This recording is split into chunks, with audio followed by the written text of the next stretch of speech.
Hey everybody, it's me, Corrie Sommers, your local Los Angeles luxury realtor. Today we're going to be talking about the subject of, is now the right time to purchase a home in the middle of the coronavirus pandemic? Stay tuned. We're going to go over the steps that are being taken right now for your safety and that are really changing the way we're doing home buying and selling today. If you haven't already subscribed to my YouTube channel, please take a moment and click that subscribe button below, as well as the bell for updates, and I'll see you in a moment.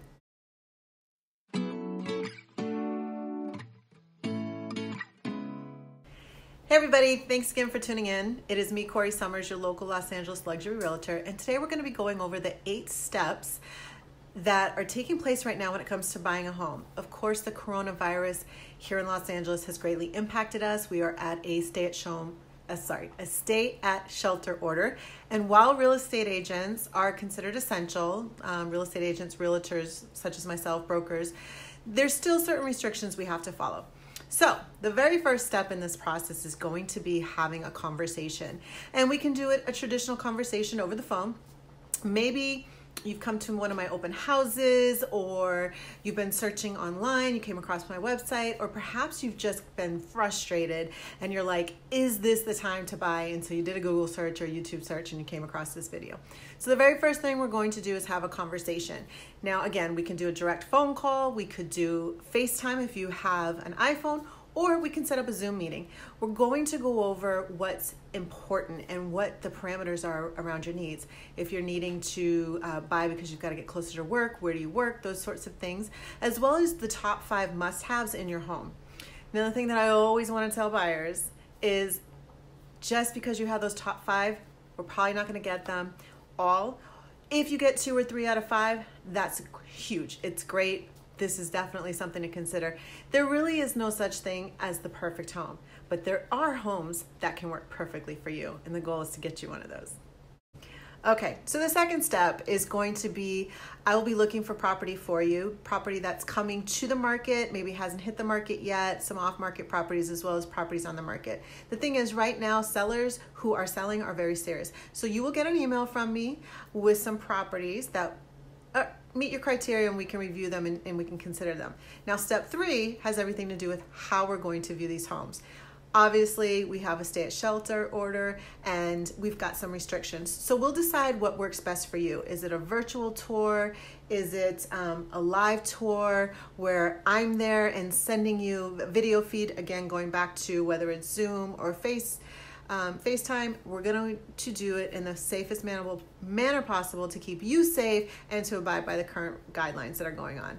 Now, the next step, which is step number 4, you are going to be able to sign all your documents from home. That's right. Everything is going to be done electronically.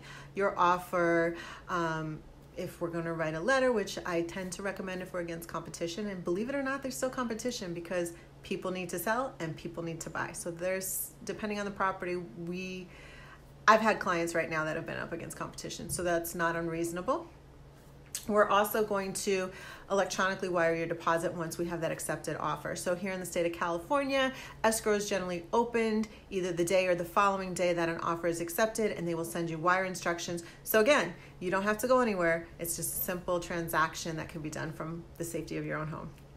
Now, the next step is the home inspection.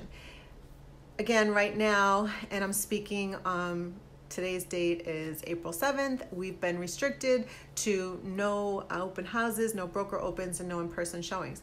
But there has not been any mention about the home inspection. So home inspections are still taking place, and really and truly, we're gonna have a discussion as to how you wanna handle this. If you have any hesitation and feel like, I really need to see this home, we're gonna make that happen. But if you're like, no, I know this home, this is the right home, no problem, no hesitation, and we're not gonna risk your health any more than necessary, so you don't need to be there. What we will do is make sure you get the inspection report via email, and we can also have the inspector, their findings videotaped so that you can see that information. So we'll work that out for you as well. Now, keeping things going, we have 2 more steps really to wrap up you purchasing a home in the middle of the corona pandemic. I mean, this is kind of amazing. They don't sound too difficult at this point, do they?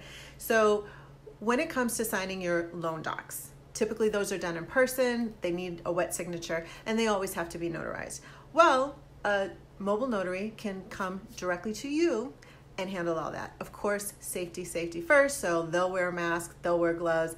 You should probably do the same, because the thing about the mask that we tend to forget is it's about you protecting the other person and the other person protecting you. So no coughing, no sneezing, none of that is shooting out, right? And everyone is kept as safe as possible.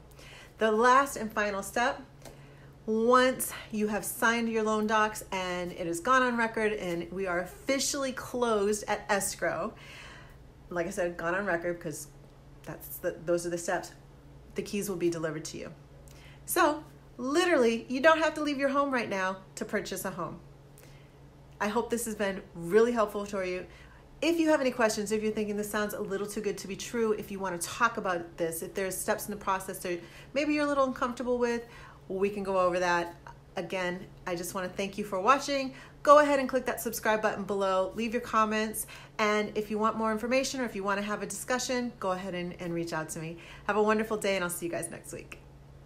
All right, so this is kind of a bit of a blooper / just for fun thing.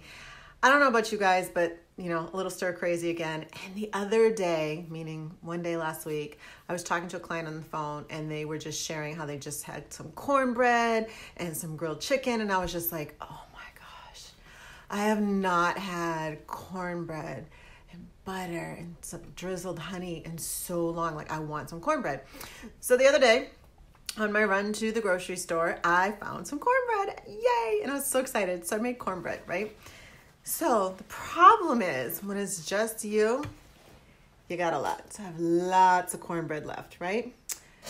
But that's not really what the problem is. The problem is, as I was having cornbread, I was like, no, I need something else.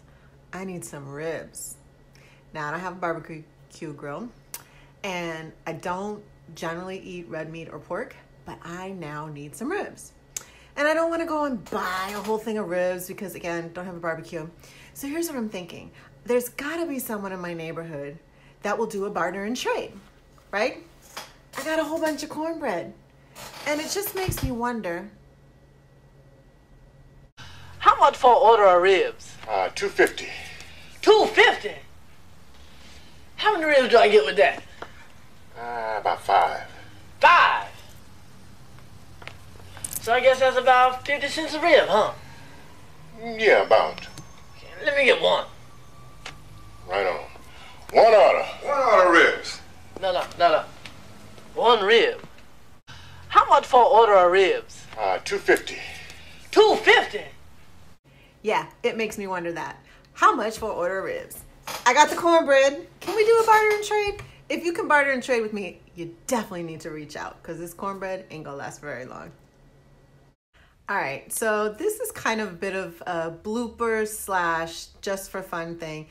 I don't know about you guys, but you know, a little stir crazy again. And the other day, meaning one day last week, I was talking to a client on the phone and they were just sharing how they just had some cornbread and some grilled chicken. And I was just like, oh my gosh, I have not had cornbread and butter and some drizzled honey in so long. Like, I want some cornbread. So the other day, on my run to the grocery store, I found some cornbread. Yay! And I was so excited. So I made cornbread, right? So the problem is, when it's just you got a lot. So I have lots of cornbread left, right? But that's not really what the problem is. The problem is, as I was having cornbread, I was like, no, I need something else. I need some ribs. Now, I don't have a barbecue grill, and I don't generally eat red meat or pork, but I now need some ribs. And I don't want to go and buy a whole thing of ribs because, again, don't have a barbecue. So here's what I'm thinking. There's got to be someone in my neighborhood that will do a barter and trade, right? I got a whole bunch of cornbread. And it just makes me wonder. How much for an order of ribs? $2.50. $2.50? How many ribs do I get with that?